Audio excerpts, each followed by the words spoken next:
ఎక్కడికి వెళ్ళినా మనకు మద్దతు వస్తుంది. మనం ఏది చెబితే అది నమ్మేదానికి పిచ్చి జనం ఉన్నారు అనుకుంటే మొదటికే మోసం వస్తుంది. తాజాగా ఆంధ్రప్రదేశ్ రాష్ట్ర ఏపీపీసీసీ చీఫ్ కాంగ్రెస్ అధ్యక్షురాలు షర్మిల గారు ప్రతిరోజు జగన్ను ఆయుధంగా చేసుకొని ఇష్టం వచ్చినట్టుగా మాట్లాడుతూ వెళ్తున్న సంగతి మనం చూస్తూనే ఉన్నాం. అన్న గౌరవం కాదు కదా, పార్టీలో అసలు ఆమె మాట్లాడుతున్న దానికి వాస్తవాలు అనేది ఏవీ లేకుండా పొట్టుగా జగన్ను విమర్శిస్తూ పోతున్నారు. విమర్శించేదానికి హద్దు కూడా లేకుండా షర్మిల ముందుకు దూకుడుగా వెళ్తున్నారు. పోనీ ఆమె చెప్పేదేమైనా కరెక్ట్గా ఉన్నాయా? అవి లేవు. అయితే తాజాగా షర్మిలకు ఘోర పరాభవం ఎదురైంది. నర్సీపట్నం నియోజకవర్గ రచ్చబండ కార్యక్రమంలో పాల్గొన్న వైఎస్ షర్మిలను ఏకంగా వైఎస్ఆర్సీపీ కార్యకర్త నిలదీసి పారేశారు. కాంగ్రెస్ పార్టీ వైఎస్ కుటుంబంను వేధించింది, వైఎస్ఆర్ పేరు ఎఫ్ఐఆర్లో చేర్చింది, జగన్ గారిని అన్యాయంగా జైల్లో పెట్టింది. ఆ సమయంలో మీరు పాదయాత్ర చేశారు. కాంగ్రెస్ పార్టీ కార్యకర్తలు అందరూ వైఎస్ కుటుంబానికి అండగా నిలబడ్డారు. వైఎస్ కుటుంబానికి చేసిన అన్యాయాన్ని మీరు తప్పుబట్టారు. ఇప్పుడు మళ్ళీ మీరు కాంగ్రెస్ పార్టీ అంటున్నారు. అసలు ఎందుకు మిమ్మల్ని నమ్మాలి అంటూ నేరుగా ఆ వ్యక్తి నిలదీశాడు. నిలదీయడమే కాదు, ముఖం పైన కడిగి పారేసేంత పని చేశాడు. దీంతో ఒక్కసారిగా అంతా అవాక్కయ్యారు. ఒక్కసారి ఆయన ఏమన్నాడు లైవ్లో మీరు చూడండి. చేస్తున్నాం.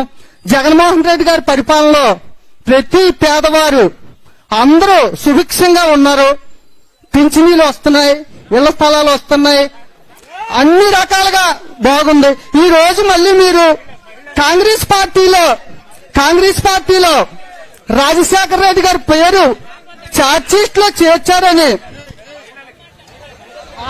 చూడండి, ఛార్జ్షీట్ లో చేర్చారని బాధపడే ప్రతి కార్యకర్త, రాజశేఖర రెడ్డికి విజయుడిగా ఉన్న ప్రతి కార్యకర్త మీ కుటుంబం వెనకాలే తిరిగారు.